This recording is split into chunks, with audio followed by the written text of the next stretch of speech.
Mambo vipi? Na tamani tuzungumzie kuhusiana na tezi dume. Tezi dume, watu wengi wamepata changamoto hii, lakini pia nimeona several places wanakuwa na hii migogoro ya tezi kuvimba. Wanaume wengi wamefika stage sasa hata kukojoa shida. Wanaume wengi wamefika stage ambapo sasa anakojoa lakini anasikia mkojo na baki.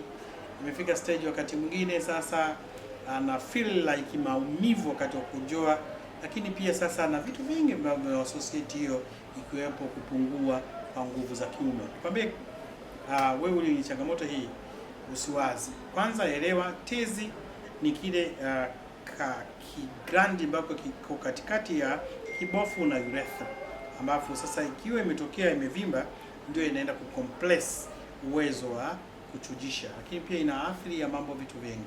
Sasa usiwaze hayo mambo yote. Sisi tumetumia dawa ambazo hazina chemical kabisa, dawa zilizotengenezwa kwa mboga na matunda, na zinatibu hii kitu moja kwa moja. Acha kuwaza masurgery, yani kwamba ufanyiwe operation isiyo na sababu. Acha kuwaza sasa imefika stage yani hata uelewi kesho itakuwaje. Kwa sababu gani? Ya tezi dume. Mimi nitafute, nitakuwa msaada kwako kwa namba ambazo tunaziweka hapo chini kwa ajili ya mawasiliano, na niwatakia wakati mzuri. Naitwa Dr. Emmanuel. Thank you guys.